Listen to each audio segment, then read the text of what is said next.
Narrativas do Antropoceno, um espaço destinado à difusão e ao debate de questões como crítica literária em tempos de crise ambiental e climática, literatura e direito à vida, cultura dos povos indígenas, gênero, raça e meio ambiente, pós-colonialismo, direito ambiental, ecocrítica do cinema, do teatro e da música, teoria do discurso, política cultural, ecologia e socioambientalismo. Narrativas do Antropoceno é produzido e apresentado por Guilherme Purvin, especialmente para o podcast da revista PUB Diálogos Interdisciplinares.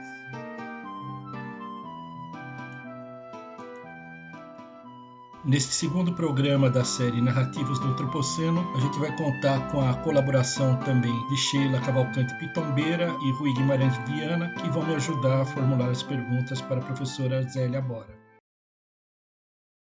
Boa tarde. Nós hoje vamos entrevistar a professora Zélia Bora, presidente da Associação para Estudos de Literatura e Ambiente, a ASLI, a secção brasileira, e professora de literatura da Universidade Federal da Paraíba. Eu conheci a Zélia faz 4 anos, por ocasião de um congresso sobre ecocrítica literária, que ela e a Associação de Estudos sobre Literatura e Meio Ambiente estavam organizando, ia ser realizado na cidade de Manaus. Entrei em contato com ela por e-mail, tive pronta a resposta, a professora Zélia extremamente atenciosa, acessível, e desde então nós estabelecemos esse contato e estamos então hoje aqui na nossa Narrativas do Antropoceno, que é uma realização da Escola de Direito, Cultura e Cidadania do Instituto Brasileiro de Advocacia Pública, para conversar com ela um pouco sobre sua trajetória acadêmica, sobre o que é a ASLI, sobre o que é ecocrítica.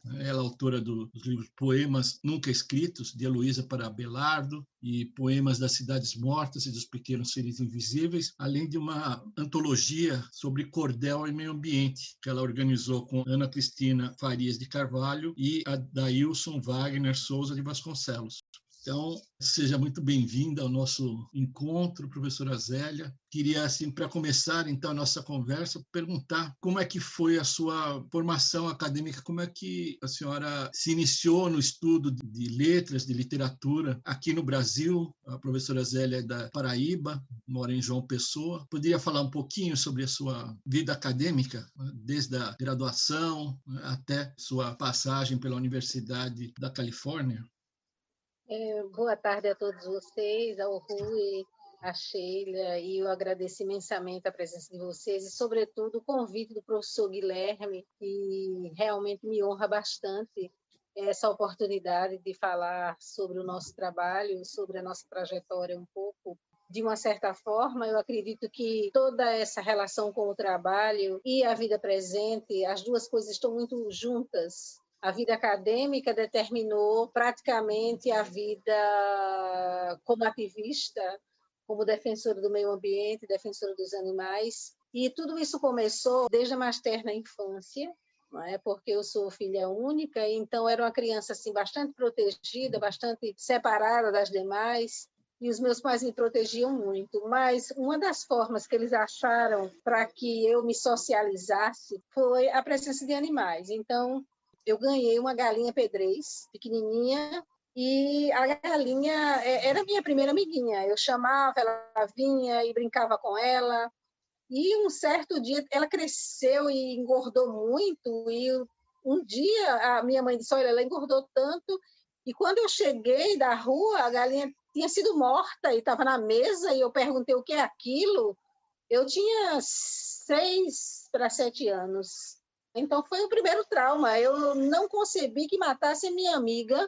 Depois que eu esqueci aparentemente, eu fui autorizada a ter um gatinho. Mas um dia a gata não apareceu. Chorei muito de novo e minha mãe foi na casa dos vizinhos e saber se a gata tinha morrido em algum espaço da vizinhança. E o corpinho da gata estava em um dos quintais de uma das vizinhas. Então, foi um segundo trauma com animais. Então, eu me tornei uma pessoa assim, profundamente sensível ao sofrimento, à morte, né? Fui uma criança, fui exposta à morte de um animal. E aí, os anos passaram-se E com 17 anos, uma pessoa que era jornalista, que depois ele era professor do departamento, tornou-se professor do departamento de comunicação, e depois era o deputado Jório Machado, que era um grande amigo, uma pessoa assim admirável, que eu tenho muitas boas recordações. Ele nos pagava para publicar contos no jornal da cidade, o jornal chamado O Momento. Então, a minha carreira parecia que ia realmente para as letras. E foi, porque eu passei um tempo publicando. Foi exatamente entrando na universidade que essa criação foi interrompida. Eu acredito que, pela primeira vez, eu tive uma ideia de como o ambiente universitário e acadêmico, algumas vezes ele pode ser, ou muitas vezes ele pode ser extremamente hostil a uma livre expressão, porque a partir daquele momento começa o quê? Entrarem as teorias, entrarem coisas, e eu sei que eu interrompi a minha carreira de possivelmente escritora e comecei a batalhar para pagar os créditos e fazer o curso de letras. E me saí muito bem, inclusive eu fui segundo lugar na época no vestibular. Então eu parei de escrever, a trajetória de criativa parou, e eu passei a estudar e a me preparar dentro para cumprir as exigências do curso. E a minha grande crítica, ou a minha pergunta, não chega a ser uma crítica, mas uma grande pergunta, é até que ponto os cursos de letras, eles, no Brasil, é tudo muito tímido quando se trata de creative writing, de se escrever. Não é? Ele é um curso que prepara para a sala de aulas, mas eu gostava disso também, porque eu comecei a ensinar com 18 anos, numa sala de aula da cultura inglesa, e depois eu consegui um contrato numa escola do município, depois numa escola do estado, e aí entrou o mestrado em literatura anglo-americana, que nós tínhamos excelentes professores na época, que eram professores, tinha um professor americano, professor inglês, e professores que tinham feito doutorado na área de língua inglesa nos Estados Unidos, que era a professora Letícia Cavalcante, que foi a minha orientadora. Eu não tinha ido ainda aos Estados Unidos nem à Inglaterra. Então, o tempo passou, apareceu o concurso para a universidade, eu passei em primeiro lugar na época, para professora de literatura inglesa, Então, era uma coisa muito estranha que eu tinha que ensinar literatura inglesa no sertão da Paraíba, porque foi para um campus no sertão da Paraíba. Nessa altura, eu já estava casada com um professor da universidade, e depois eu saí para o doutorado. E o doutorado eu ia para o Canadá, uma coisa muito estranha. Eu ia para o Canadá, fui aceita no Canadá para literatura comparada na Universidade de Toronto, mas saiu o contrato como professora da UFPB. E aí eu tive que retardar. E aí perdi a chance de ir para Toronto, mas aí tive que ir em Brasília porque minha bolsa já tinha saído para o doutorado. Tinha saído para Toronto e aí eu tive que fazer para Brown University, que foi algo muito mais feliz. Então, fui para Brown University, que é um departamento conhecidíssimo nos Estados Unidos, que é o Portuguese and Brazilian Studies, é um departamento bilíngue, tanto de estudos portugueses e brasileiros, e a parte também de inglês. E eu acabei fazendo doutorado lá, levando as duas crianças pequenas, foi uma experiência maravilhosa para as duas crianças, mas aí eu volto para o Brasil, e foi algo assim interessante, porque foi fora do Brasil que eu comecei a conhecer melhor o Brasil. O curso foi um doutorado interdisciplinar, um curso onde a gente percorreu muito bem a parte de sociologia e história. Inclusive, um dos professores na época era o Thomas Skidmore, né, que é conhecidíssimo do Brasil, era um brasilianista. Os estudos brasileiros levaram-me a uma postura, porque aí foi definitivo para a vida atual, a vida acadêmica atual e as posições políticas atuais, porque eu estudei a questão da alteridade, a questão da identidade nacional e os sujeitos periféricos através da literatura. Então, eu fiquei assim com uma forma muito conveniente de se trabalhar, uma metodologia, eu desenvolvi uma metodologia própria em que eu pude alinhar outras disciplinas de humanísticas ligadas à literatura. Então, eu comecei a fazer isso de uma forma muito tranquila, porque a tese era isso, era algo que era em literatura, mas que teve um componente muito profundo em filosofia, que foi o estudo da identidade, das identidades individuais, das identidades periféricas. E aí isso tinha a ver comigo, porque eu era uma pessoa que vinha da Paraíba, uma pessoa que nunca tinha ido para ficar muito tempo assim no exterior, uma mulher de cor, né, saída da Paraíba, jogada nos Estados Unidos com duas crianças, casada com um hindu.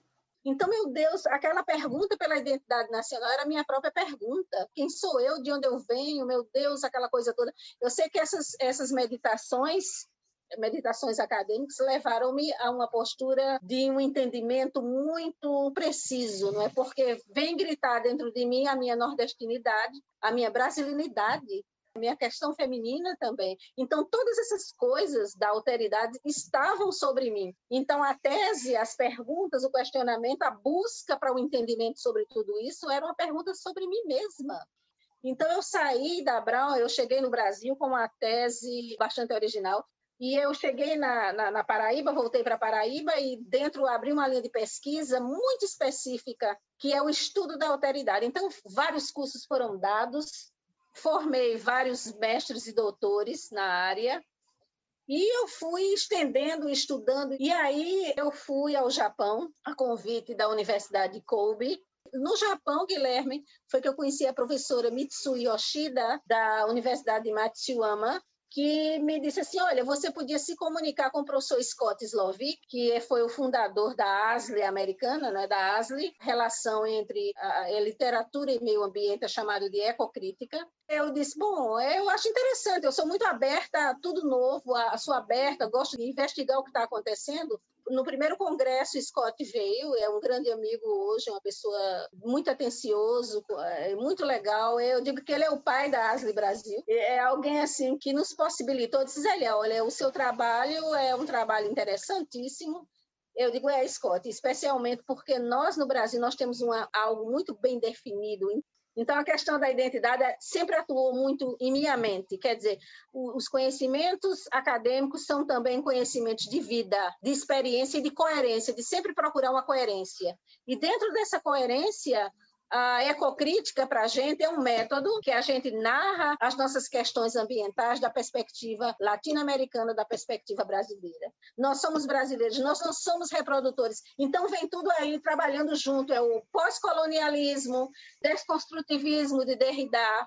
Então, isso foi tudo muito apropriado para a minha formação. O desconstrutivismo, o pós-colonialismo, e aí nos ajudou a tomar exatamente essa decisão e definir os caminhos da ecocrítica no Brasil. Então, eu organizei um primeiro livro em 2016 com o professor Mark Anderson. Então, eu ainda não estava muito satisfeita com esse livro. Então, eu descobri o quê? Que na Índia, nos anos 70, o professor Gurra, é um historiador indiano, quando eu procurei falar com ele, uma entrevista, ou para ele fazer o prefácio do nosso livro com a Índia junto, ele disse, eu não estou mais trabalhando nessa área. Mas é um campo de pesquisa que foi aberto nos anos 70 por esse professor e pesquisadores latino-americanos. E foi aberto um campo de pesquisa extremamente importante e coerente, porque esses pesquisadores trabalhavam juntos e começaram a investigar questões ambientais nos países de terceiro mundo, que hoje a gente chama de sul global. Novamente, nós estamos dando uma perspectiva original e, ao mesmo tempo, de continuidade desse trabalho, porque eu tenho como colegas jovens pesquisadores indianos, que são pessoas que terminaram o doutorado, e a gente tem muita consciência do que a gente está fazendo em termos de diálogo, de estabelecer um diálogo sul global, de discutirmos problemas semelhantes. Os países são tropicais, os países têm problemas sérios, semelhantes, e tem muito mais semelhanças do que a gente imagina. Então, fica muito mais sentido, tem muito mais sentido do ponto de vista teórico, a gente trabalhar a América Latina, a Índia, ver países do sul global. Eu sempre imaginei assim, eu acho que eu conversei isso com o Guilherme também, eu digo, Guilherme, para onde é que vão todos esses conhecimentos, todos esses papéis? Vocês acham que alguém está se incomodando com isso? O mundo lá fora, a sociedade lá fora está conseguindo alcançar pelo menos um pouquinho das nossas titulações, das nossas coisas?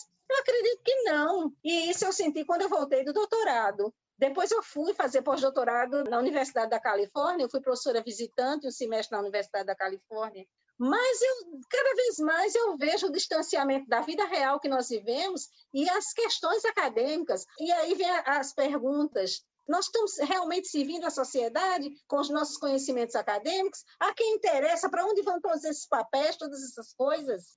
Bom, eu não sei se eu respondi, Guilherme.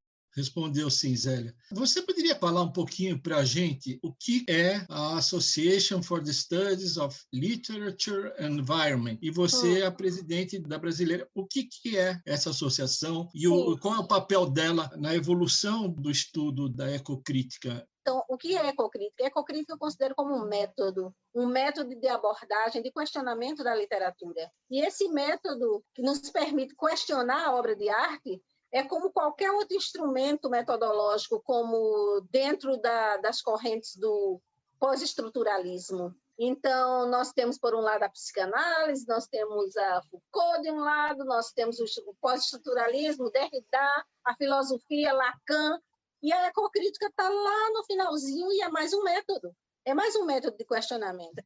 Eles dividem a história da ecocrítica anglo-saxã em ondas. Essas ondas da ecocrítica anglo-saxã, eu chamo anglo-saxã porque começa na Inglaterra, tem uma verdadeira vinculação com a norte-americana e começam a tentar colocar esse método, né, da ecocrítica, o estudo do meio ambiente dentro da literatura. E nada disso é novo, Guilherme, só o nome é novo, ecocrítica. Começam esses questionamentos nos anos 70. Inclusive, essas questões ambientais nos Estados Unidos e na Inglaterra, elas começam paralelas. Tem vários movimentos, tem os movimentos sobre os direitos nos Estados Unidos, sobre os direitos civis, Martin Luther King, a Guerra do Vietnã, as questões ambientais, porque os americanos, né, descobrem que possivelmente os agrotóxicos usados nas lavouras vai acabar com a vida deles todos. E aí começam nos anos 70, não é, questionamentos sobre essas questões, e essas questões vêm ao lado, Guilherme, dessas questões de protesto. Na Inglaterra, do movimento hippie, mas nos Estados Unidos isso vai ter um papel muito mais forte por conta da Guerra do Vietnã,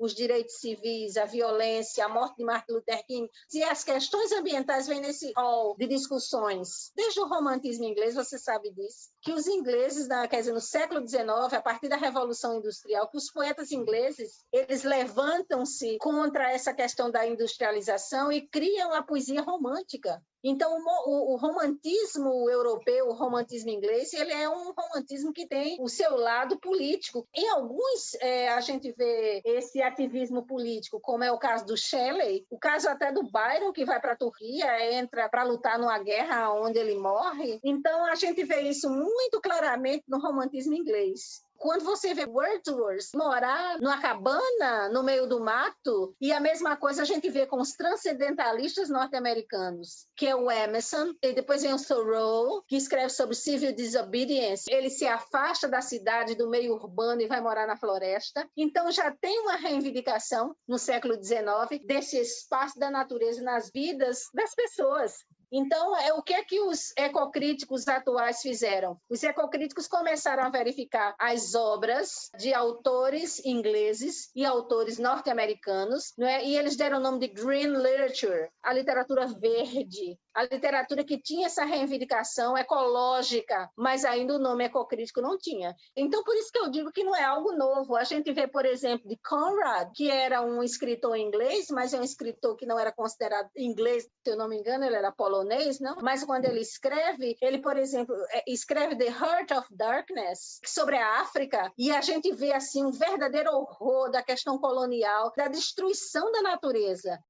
Então, a gente corre para o Brasil e a gente vê a nossa história desde a época colonial, de desmatamento, do pau-brasil, que quase se acabou, desapareceu quase que completamente por conta da primeira devastação. Então, nós temos elementos próprios para trabalharmos essa questão. Nós não somos anglo-saxões. Eu sempre disse isso e é nessa direção que nós trabalhamos, é nessa direção que nós caminhamos, de procurar narrar a nossa própria história ecológica, a nossa própria história da relação de literatura e meio ambiente. A gente usa alguns ícones do que é discutido nos Estados Unidos, mas as discussões nos Estados Unidos, eles vão ter agora em junho o congresso dele, a conferência deles, que vai ser online também. Mas a anterior foi em Davis, mas aí eles estavam discutindo os incêndios na Califórnia. Eu acho que é o estado mais ecológico, que tem mais preocupações ecológicas, é a Califórnia, por conta de queimadas. E lá começou realmente a se entender exatamente, com muito mais rapidez, o problema do aquecimento global. Eu estava lá esses últimos anos e era terrível, porque eu botava o computador e documentos na mochila e algumas roupas, porque esperávamos que a polícia chegasse, desse uma batida na porta e dizia: cai fora, porque a tua cidade vai pegar fogo. Porque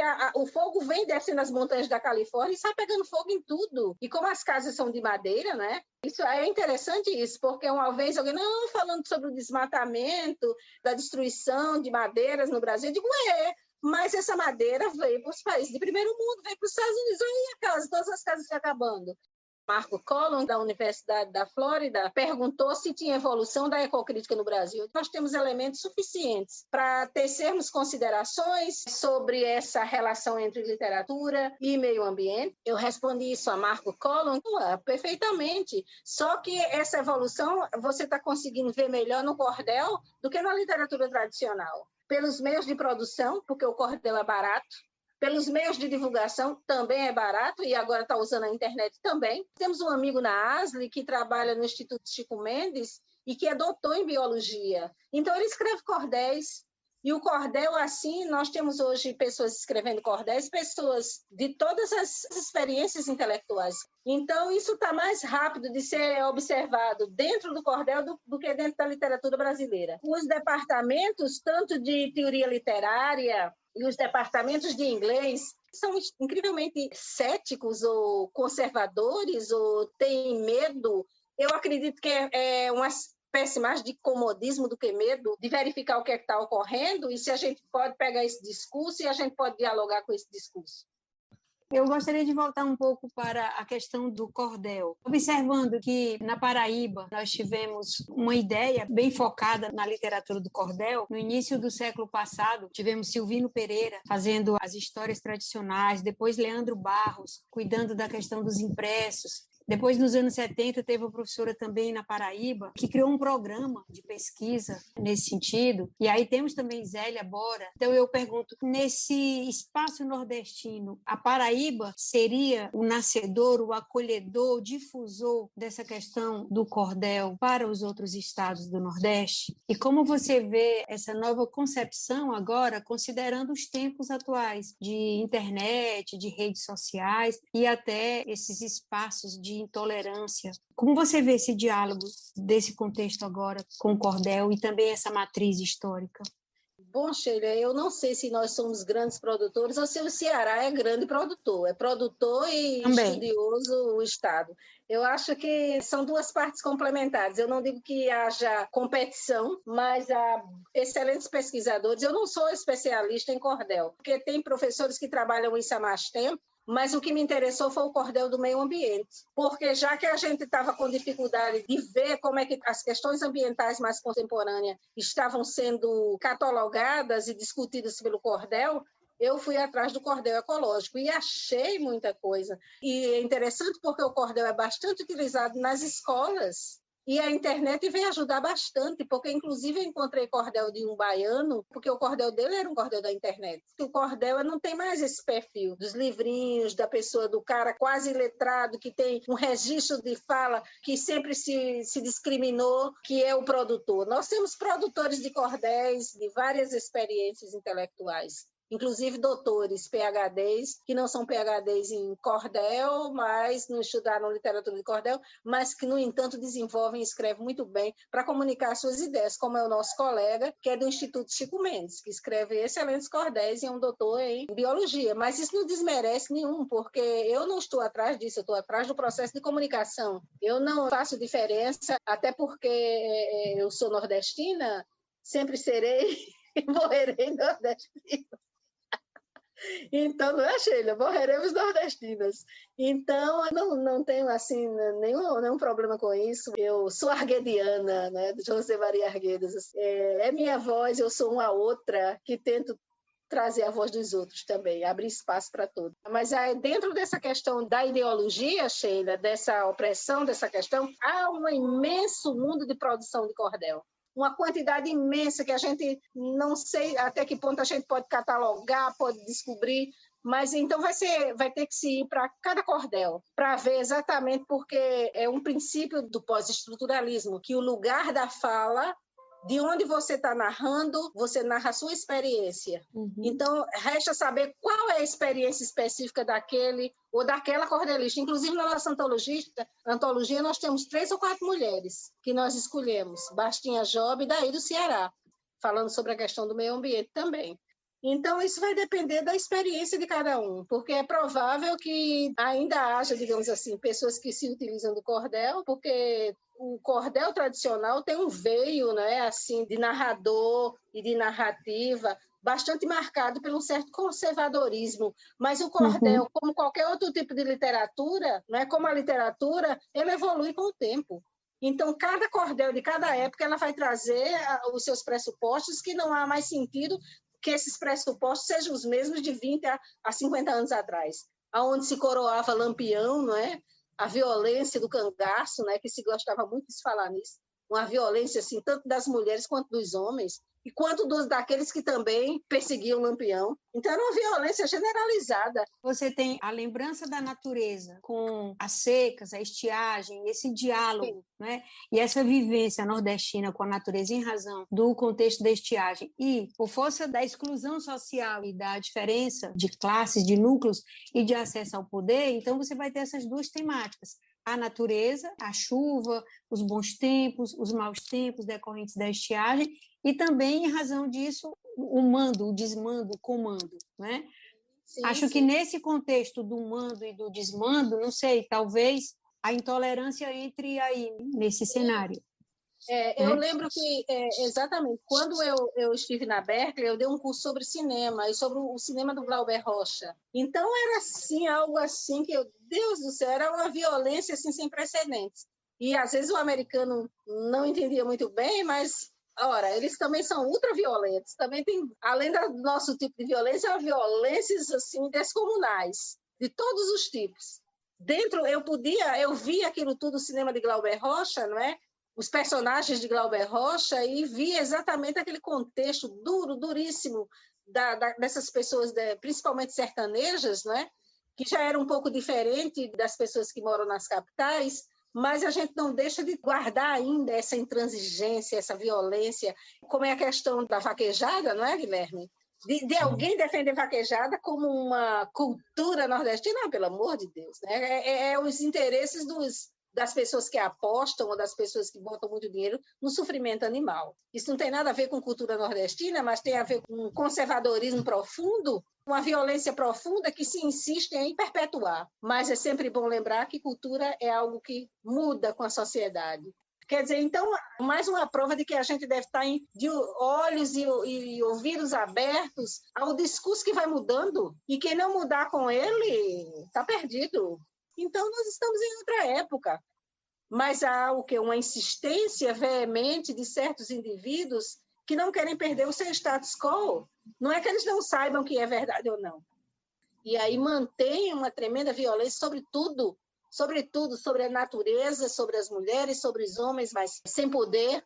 Então, mas aqui no Nordeste, Sheila sabe muito bem disso, que o Nordeste é um berço desse conservadorismo e as pessoas agarram-se a isso como se fora desse discurso não tivesse mais nada que elas pudessem afirmar.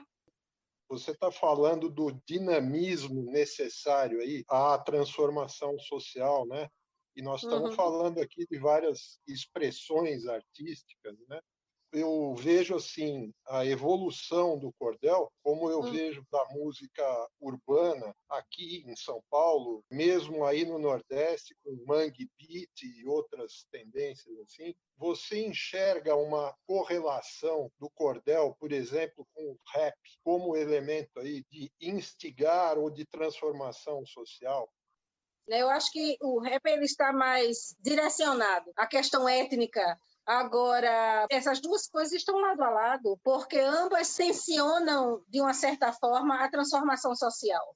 E são meios muito mais rápidos e que podem ser meios muito mais eficientes a serem absorvidos por uma parcela maior da população, pelo processo de comunicação. Você falou em conservadorismo até de participação aí, ou de interesse sobre o que acontece fora dos centros aí, Inglaterra, Estados Unidos. Na ecocrítica, você entende também que esse desinteresse, esse eurocentrismo, não geraria esse desinteresse também pelo resto do mundo? As pessoas têm interesse, sim. Os países de primeiro mundo têm interesse, sim, na América Latina, na África e nos outros continentes. Mas é um interesse diferente. É o interesse de quê? Do domínio, o interesse cultural. E há especialistas que são chamados brasilianistas em todo o mundo, em todas as universidades. Brasilianistas, hispanistas, pessoas que são especialistas na Ásia. Você veja se acontece uma guerra no Oriente Médio. Aonde é que vão se buscar os especialistas em cultura, em língua, nos cursos de humanas? Então, você pode ter certeza que a parte majoritária pode não ter interesse, mas existe um grupo que não deixa em paz, que não deixa ou ignoram a América Latina e outros continentes. Por quê? Porque os interesses são econômicos. Nós vivemos uma relação sistêmica. Então, não existe nenhum continente nem nada em separado.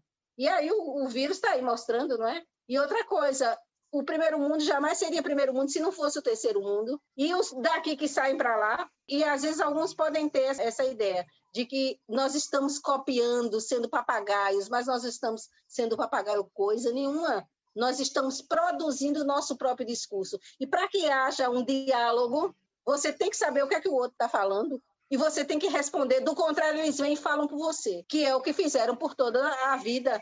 Os países colonizadores sempre fizeram isso, falaram por nós e assumiram a nossa propriedade, enquanto o quê? As elites, os grupos privilegiados, absorveram aquele discurso como se fossem um deles.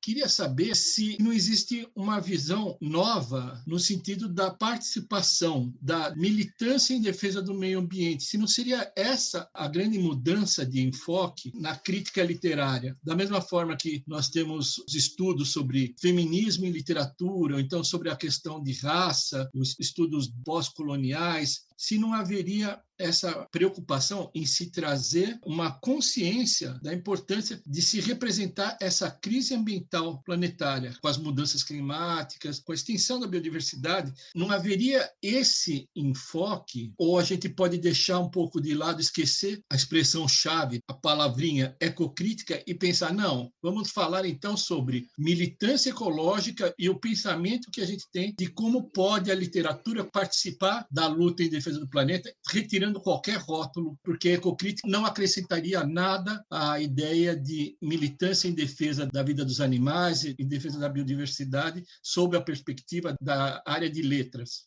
Olha, Guilherme, essa narrativa do meio ambiente, essa nossa narrativa do meio ambiente, ela não pode estar ausente dos problemas que você apontou, dos graves problemas que nós temos constantemente em relação à questão ambiental. Então, aí a gente utiliza o quê? Sai utilizando a combinação de métodos. Essa questão crítica sobre o meio ambiente é uma questão sociológica, é uma questão que perpassa, que não pode ser erradicada das nossas discussões. Ao mesmo tempo, o termo ecocrítico, ele é, de uma certa forma, limitado, mas se fala, eu falei aqui no início, que há ondas, o que significa que traços de uma discussão que, aos poucos, eles foram revendo. Tem livros dentro da ecocrítica anglo-saxã que vão marcando essas diferenças. Por exemplo, Rob Nixon, que fala sobre a ecologia dos pobres, mas aí ele está fazendo referência a algo que foi discutido pelos indianos junto com os latino-americanos. Então, imediatamente se passou a verificar dentro do mundo anglo-saxão o livro do Nixon, porque falava nessa ecologia dos pobres. Aos poucos se começou a ver dentro dos Estados Unidos que há também, está cheio de terceiros mundos, que é a experiência hispânica, a experiência indígena norte-americana, a experiência afro-americana. A gente vê, por exemplo, reservas dos índios Navajo, que a grande parte da sua população morre de câncer por causa da exploração do urânio nas terras indígenas. Agora, é interessante que, por conta da compartimentalização racial que existe nos Estados Unidos, isso é feito com muita timidez. Se admite que indígenas falem dos seus problemas, que afro-americanos falem dos seus problemas, que tais e tais etnias falem dos seus próprios problemas. Mas nós não, nós temos o poder de falar de várias coisas ao mesmo tempo. Ao mesmo tempo que você fala da questão sobre a violência contra a mulher, você pode falar também sobre a violência contra os afro-brasileiros, as pessoas negras no Brasil, e você fala também da violência sobre os indígenas, a violência contra os homossexuais, os trans. Então, é muita opressão, uma em cima da outra. A gente tem essa possibilidade de expandirmos mais, incluirmos mais indivíduos no nosso meio, sem que nós sejamos apontados com o dedo. Olha, você não é branco. O importante, se você não é branco, você não pode falar da experiência branca, porque aí as coisas são compartimentalizadas nesses lugares. Você reconhece de longe, só lendo um texto, quem escreveu esse texto, a partir dessas identificações. É interessante se ver a questão dessas minorias, e isso também é, de uma certa forma, unificado pelo pessoal socialista nos países de primeiro mundo. Como é que você vê a situação do racismo estrutural, por exemplo, que começou agora a aflorar o debate, a se intensificar, depois de todos os atentados contra afro-americanos pela polícia, pessoas que foram mortas aqui no Brasil há pouco tempo, lá no Carrefour, lá no Rio Grande do Sul, o segurança que matou um cliente. E será que não é justamente por conta desse racismo estrutural que é tanto estadunidense quanto brasileiro, os dois países que cresceram em razão do regime escravocrata, foram os dois países que tiveram em sua estrutura a escravidão, que discriminaram ao longo de toda a sua história os afro-americanos pelos ingleses, os afro-brasileiros pelos portugueses. Para pegar para a literatura, dois exemplos, Lima Barreto e Carolina Maria de Jesus, como pessoas que denunciaram mais intensamente essa questão. Guilherme, eu acho que a pergunta é bastante oportuna, não é? Até porque eu não poderia concluir a nossa entrevista sem que pergunta dessa natureza aparecesse. Para mim foi extremamente importante ter ido para os Estados Unidos fazer doutorado nos Estados Unidos. A tese de doutorado foi algo assim que eu pensava em mim mesma. Eu acredito que há diferenças profundas, históricas, entre os Estados Unidos e o Brasil. Eu acredito que o grande problema do Brasil é um problema de identidade nacional e de identidade dos indivíduos. Parece que nós insistimos ainda a olhar para os Estados Unidos. Eu estou nomeando os Estados Unidos por conta das duas histórias que começam iguais e terminam diferente, e parece que agora abraçaram-se de novo as histórias e vão propor caminhos diferentes. Em relação a essa questão do racismo, existem diferenças profundas entre a história dos Estados Unidos e a história do Brasil. Os Estados Unidos, as leis do Jim Crow, a partir de 1940, quando elas foram profundamente institucionalizadas no sul dos Estados Unidos, que são leis de segregação racial, esse problema negro nos Estados Unidos começa logo depois da Guerra Civil, onde o Sul perde a guerra, mas os políticos do Sul, os políticos segregacionistas, os políticos racistas do Sul, eles vão ser aproveitados na nova estrutura de poder do Estado americano. Eles vão ser aproveitados muito bem. E aí cria-se logo um bode expiatório. E quem é o bode expiatório? Os bodes expiatórios são os afro-americanos.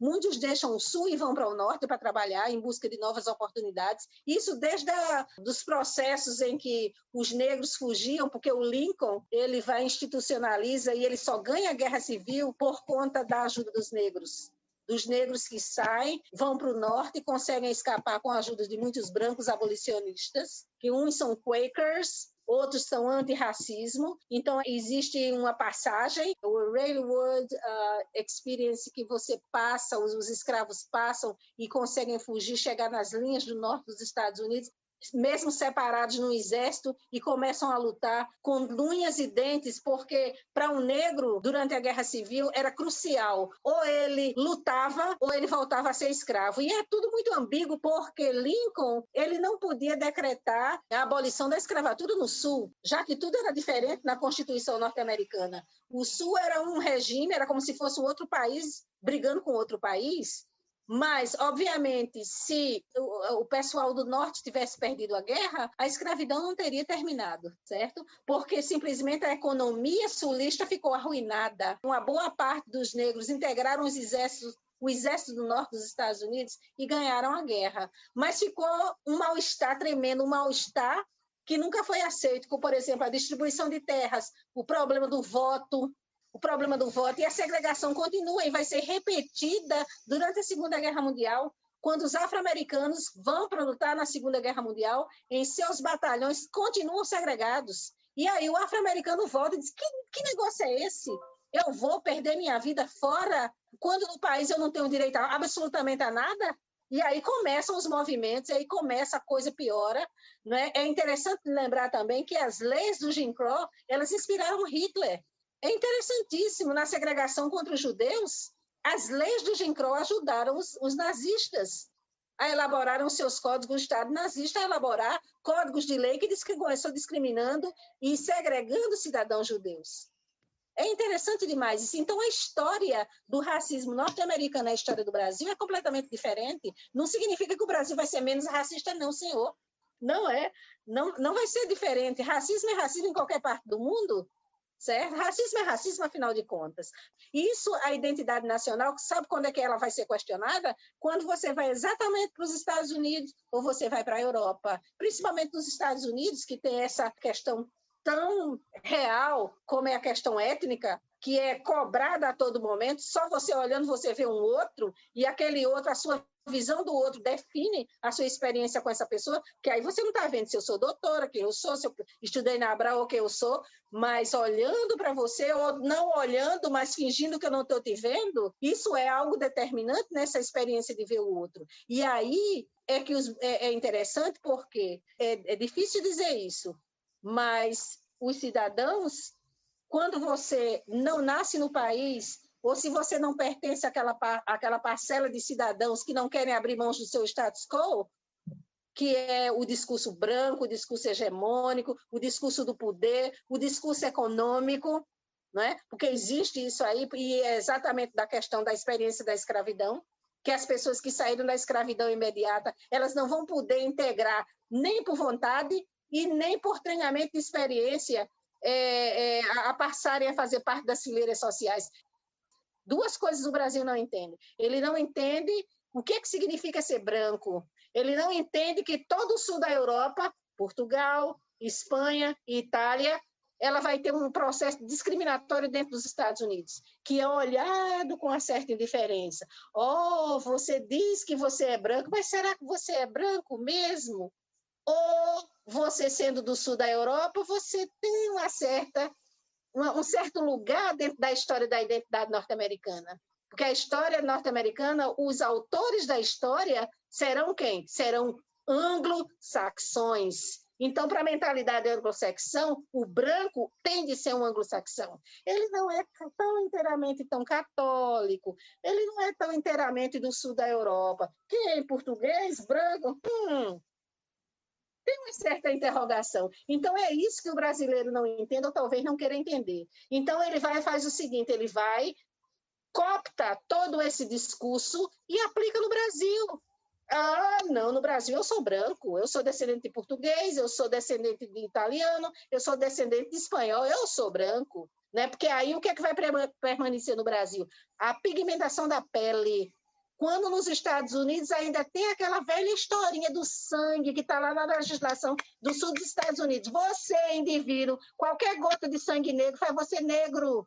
O que a gente está vendo é que querem, de uma certa forma, colocar um certo discurso birracial, como é o discurso agora da princesa, né? Que casou com o príncipe Harry. Uma coisa ambígua, né? Aí chega na Inglaterra e enlouquece, né? Usa o mesmo discurso norte-americano, quando se fala que o menino vai nascer com a coisinha mais marrom, mais brown skin, é meio problemático. São todos racistas, enlouquece, né? Chega numa paranoia e estão ambos fora da família real. Então, é a questão da identidade. E o Brasil tem essas questões que aplicar, é muito mais fácil aplicar esses termômetros, porque é uma forma de eu me livrar e eu assegurar o meu poder dentro da sociedade, o meu lugar na sociedade e meu lugar identitário.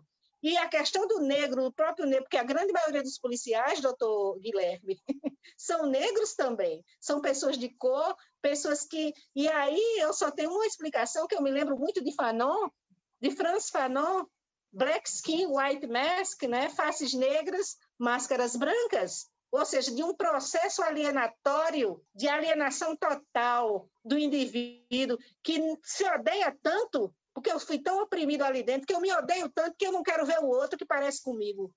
Então, eu tenho mesmo que acabar com aquele indivíduo para ver se eu acabo essa angústia imensa que existe dentro de mim. Então, é um problema psicológico, porque o problema do racismo também traz consequências psicológicas, inclusive loucura, que é capaz de transformar certos negros em tiranos, né? Como determinados negros que estão aí dentro de algumas instituições no governo atual, que recusam-se a ver qualquer coisa que fale se racismo estrutural ou não. Não existe racismo, o outro também diz, o outro quase negro, tem uma pele mais clara, né? Que seria negro nos Estados Unidos claramente. Não existe racismo no Brasil, pelo amor de Deus. Então, é um grande problema da identidade nacional, que a partir do momento que nós procurarmos a observar um reconhecimento ideológico de uma mãe negra que foi escrava e de uma mãe indígena, se começa a pensar diferente. Mas aí vem a questão do status quo. Quem quer perder o status quo? Então é melhor para um dizer, não, eu sou branco mesmo, e vou demonstrar que eu sou branco, eu vou fazer isso, vou fazer aquilo. E tem a ver o quê? Tem a ver com um processo interiorizado da opressão, que aí você coloca para uma outra pessoa, e tem também com a questão eu acredito que é uma palavra que vai ser colocada agora nesse contexto, mas que é, do ponto de vista humano, a questão da compaixão. Como é que eu posso ter compaixão? Eu tenho que ter compaixão por mim, eu tenho que ter compaixão pelos outros, pelos animais, reconhecer o outro, o respeito, o cuidado, a obrigação moral sobre o outro. Então, alguém que começar a reconhecer isso, então, amigo, olha, eu não acredito em revolução sanguinária, em coisa nenhuma, em revolução de sociedade, coisa nenhuma. A revolução vai começar quando cada indivíduo começar a pensar sobre si, sobre o seu papel, com honestidade. E aí entender esse processo, então sim, a sociedade pode modificar. Mas enquanto isso não houver, vai ficar mesmo briga, e a briga do bem contra o mal. Só para fechar o debate aberto por Guilherme, esse meu terceiro livro, Poemas das Cidades Mortas e dos Pequenos Seres Invisíveis, eu não sei se vocês notaram, mas saiu de uma editora, Nandiala, que é uma editora que publica escritores negros. No entanto, eu prefiro ser chamada de escritora brasileira. Eu, pessoalmente, eu gostaria de ser reconhecida como uma escritora brasileira, embora seja uma escritora brasileira afrodescendente, porque é uma questão também imensamente política, mas obviamente a minha experiência dentro do meio urbano, do meio acadêmico, ela é muito mais simples do que uma experiência, do que um indivíduo que emana ou que cria a sua identidade indígena. Mas eu sempre tenho em mente a minha experiência dentro dos Estados Unidos, que é uma experiência que eu conheço, que eu vivi há muitos anos e que eu vivo ainda.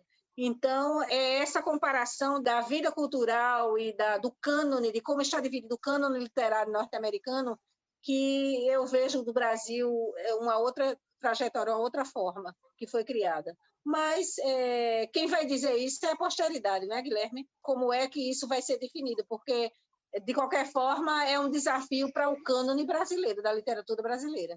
Encerrando a questão. Dentro dessa questão que você colocou da identidade, me veio na hora a cena icônica aí de Bacurau, com os dois brasileiros que participam do grupo lá de caçadores, a maioria deles americanos, claro, né? Ou estadunidenses, e os dois viram assim, não, mas nós somos branquinhos. Lá, da onde eu venho, eu sou descendente de italiano, eu sou branquinho. Não, o senhor não é branquinho nada, vai morrer já, porque é preto igual a qualquer outro que nós estamos matando aqui. Então, essa questão da identidade passa exatamente por isso, do espelho deformado que cada um tem, de achar, eu sou branquinho.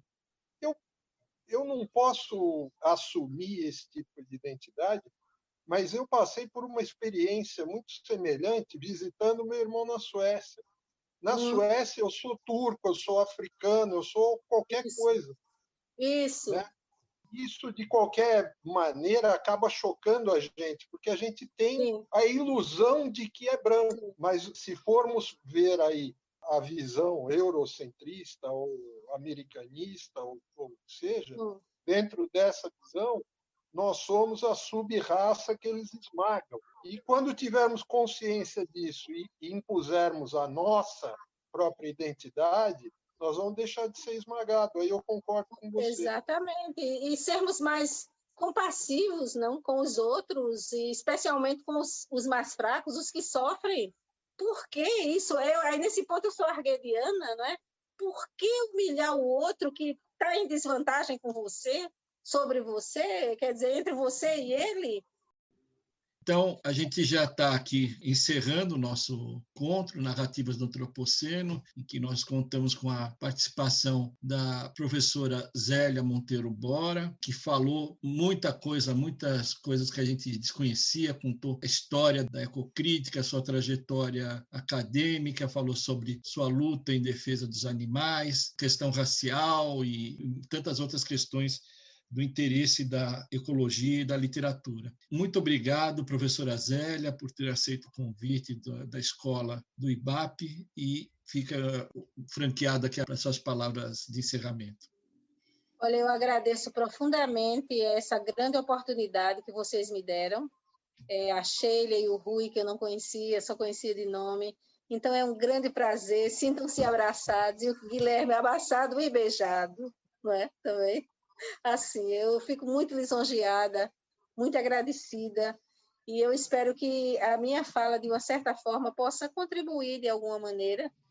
E as questões que vocês colocaram foram profundamente pertinentes, me deram-me a oportunidade de tentar esclarecer, e que eu acho que tudo isso fica dentro da minha trajetória acadêmica, minha trajetória como professora, porque eu também aprendi bastante hoje, e eu estou sempre disposta a rever erros, a rever conceitos, e humildemente me coloco à disposição de todos e dos colegas que porventura queiram falar comigo posteriormente, e em nome da ASLI Brasil, né, em nome das nossas parcerias, desejo-lhes saúde, felicidade, muita paz, e que continuemos o nosso projeto como parceiros maravilhosos que nós somos. Narrativas do Antropoceno é um podcast criado, produzido e apresentado por Guilherme Porfim, especialmente para a revista PUB. Conheça o blog da revista PUB acessando www.revista-pub.org.